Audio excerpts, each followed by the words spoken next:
उदयपुर सांसद मन्नालाल रावत है और टीएडी मंत्री बाबूलाल जी खराड़ी हैं, वो लगातार आमने सामने बाप पार्टी और दोनों आमने सामने प्रहार करते नजर आए। क्या है ये, विकास की ओर तो नहीं जा रहे और आमने सामने दोनों पार्टियां लड़ा रही है सर?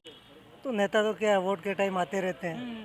बराबर। हम्म, इसके बाद नहीं दिखते हैं नहीं कहीं। दिखते हैं? कभी नहीं? कभी नहीं। नमस्ते नमस्ते करते कि नहीं करते? गाड़ी में कांच बंद करके चले जाते? वो गाड़ी में ही जाते हैं वो तो। अच्छा। उसके बाद हाई फाई गाड़ी आ जाती है उनके हाँ। पास। नॉर्मल नहीं देखते आप लोगों को? ना। मुद्दे तो वही है, गणना का पानी हमारे यहाँ 84 में लाना है, सबसे मुद्दा बहुत बड़ा है। वो कभी से मांग चल रही है, वो भी करेंगे। और ये सुशील कटाना संगमेश्वर का पुल वो बना है, वो बहुत बड़ा 84 के लिए वरदान है, भाजपा ने दिया वो भी। हलचल थोड़ी चल रही है बाप पार्टी की। बाप पार्टी की चल रही है। हाँ,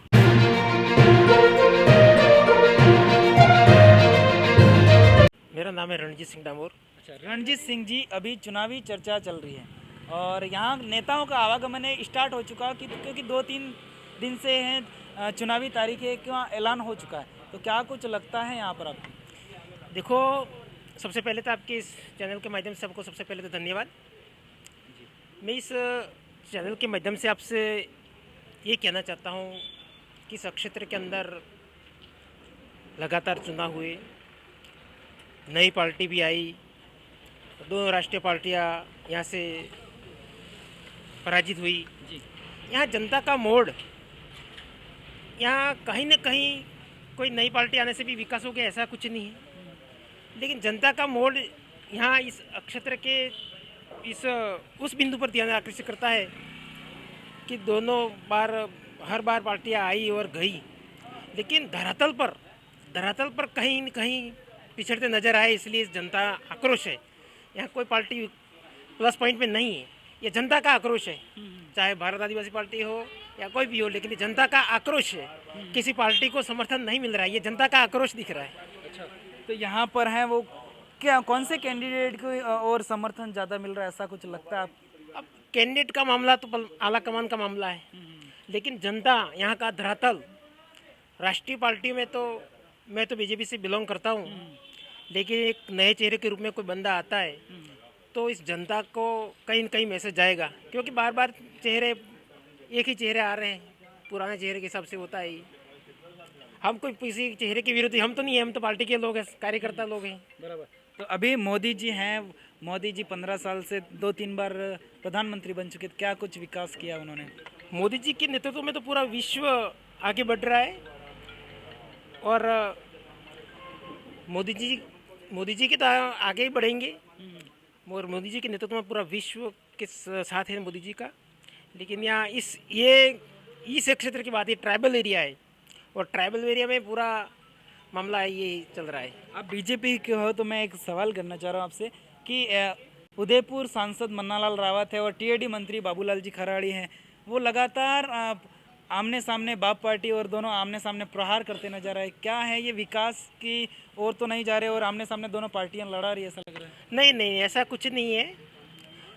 बाप पार्टी हो या ये बीजेपी, जो मन्नालाल जी है बीजेपी से, और बाबूलाल जी खराड़ी हमारे टीडी मिनिस्टर महोदय है, ऐसा कुछ नहीं है। आरोप प्रत्यारोप कोई नहीं है, ये सिर्फ मनगढ़ बातें होती रहती है, वरना ऐसा कुछ नहीं है। ऐसा कुछ नहीं है, सिर्फ विकास की बातें होती है। काम काज है, सरकार में है, काम काज का अच्छा कर रहे हैं, वो तो आरोप प्रत्यारोप पार्टी में होता है, ऐसा कुछ नहीं है। बता रहे हैं कि अब देखते हैं कैंडिडेट कौन से आते हैं, और ये पार्टी के समर्थन में तो बीजेपी के जाते हैं। और इस पर आपके क्या राय है, कमेंट बॉक्स में कमेंट करके जरूर बताना। और हाँ, आपने हमारे चैनल को अभी तक सब्सक्राइब नहीं किया, चैनल सब्सक्राइब करना ना भूलना, क्योंकि ये चुनावी दौर है और यहाँ पर 84 विधानसभा की बात करें तो एक कोनर से लेकर दूसरे कोनर तक हम पूरी चुनावी यात्रा करने की कोशिश करेंगे, और क्या कुछ चल रहा है और क्या कुछ मुद्दों को लेकर ये लोग हैं जो चुनाव में वोटिंग है वो करते हैं। नमस्ते सर जी। नमस्ते सर। क्या नाम सर आपका? सर मेरा नाम मोहनलाल यादव है। मोहनलाल जी। मोहनलाल जी, अभी पहले राजकुमार जी यहाँ पर विधायक थे, अभी वो सांसद बन चुके, इसके बाद में क्या कुछ चुनावी चर्चा चल रही है यहाँ पर उपचुनाव में? चुनावी चर्चा तो वही, सब क्षेत्र पार्टी है और राष्ट्रीय पार्टी सब अपने अपने उम्मीदवार दाव पे लगा रखे हैं। हम जीते सब हमारे। मैं भी भारतीय जनता पार्टी का महामंत्री हूँ ज्योतिर्मंडल से।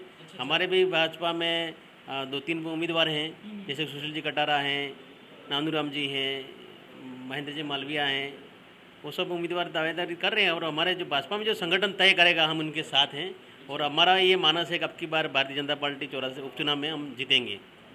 पूरी कोशिश कर रहे हैं पूरी कोशिश कर रहे हैं। हमारा संगठन सब में एक होके, और पूरी सरकार अभी राजस्थान में भाजपा की है, तो पूरी भाजपा सरकार लग जाएगी सीट को जिताने में। ये सीट हमारे हॉट सीट है, ये भाजपा के लिए। मान लो अगर भाजपा है वो सीट निकाल लेती 84 विधानसभा, क्या कुछ मुद्दे रहेंगे, क्या मतलब क्या कुछ विकास करेगी? मुद्दे तो वही है, गणना का पानी हमारे यहाँ 84 में लाना है, सबसे मुद्दा बहुत बड़ा है। वो कभी से मांग चल रही है, वो भी करेंगे। और ये सुशील गटाना संगमेश्वर का पुल वो बना है, वो बहुत बड़ा 84 के लिए वरदान है, भाजपा ने दिया वो भी, जो कि बांसवाड़ा की दूरी बहुत शॉर्टकट में निकलने वाली, वो उसका भी बहुत जल्दी उसका उद्घाटन करेंगे हम इसी कार्यकाल में। अच्छा, तो मोदी जी का क्या कुछ विकास किया मोदी जी ने यहाँ पर आपके लिए? मोदी जी ने विकास जो PM आवास है, इसका किसान निधि का है, वो सब पैसा गवर्नमेंट अपने गरीबों को अच्छा दिया है। मोदी जी पे लोग खुश हैं अभी।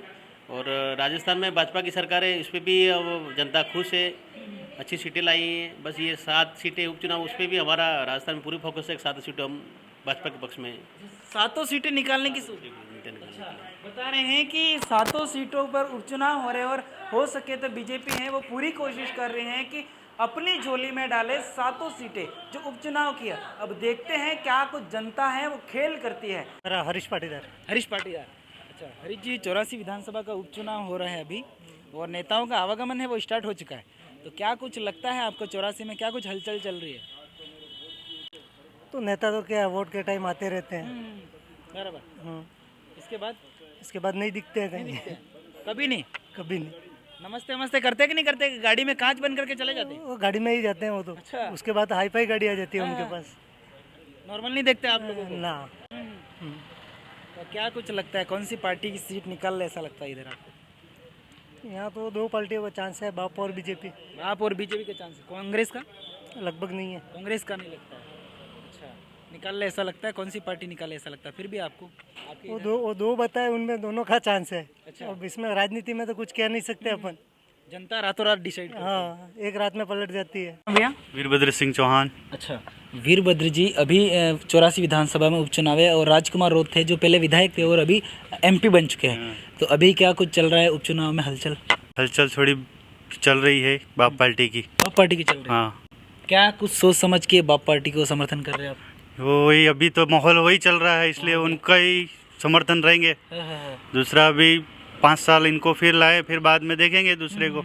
यूँ। अच्छा अच्छा, तो अभी 3 चेहरे सामने हैं। अभी कौन सा चेहरा फाइनल हो सकता है बाप पार्टी से? अब तो चल रहा है, बीजेपी का भी चल रहा है, या बाप पार्टी का भी चल रहा है और कांग्रेस का भी चल रहा है थोड़ा।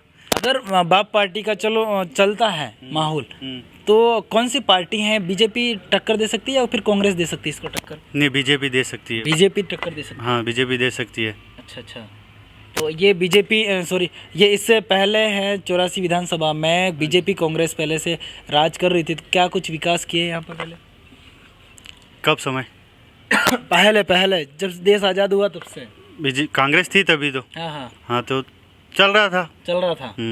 राजकुमार जी आने के बाद कुछ बदलाव हुआ है यहाँ? अभी तो कोई नहीं हुआ है। बदलाव नहीं हुआ? कोई नहीं हुआ है। अच्छा, ऐसे ही चल रहा है। अभी तो 10 साल निकल गए। 10 साल निकल गए? 10 साल निकल गए। हाँ। अभी तक तो कोई ऐसा नहीं हुआ है। अच्छा अच्छा, तो अभी बता रहे भाई साहब कि यहाँ पर हलचल तो चल रही है लेकिन बाप पार्टी का माहौल है, इसलिए बाप पार्टी को समर्थन करने की कोशिश कर रहे हैं यहाँ।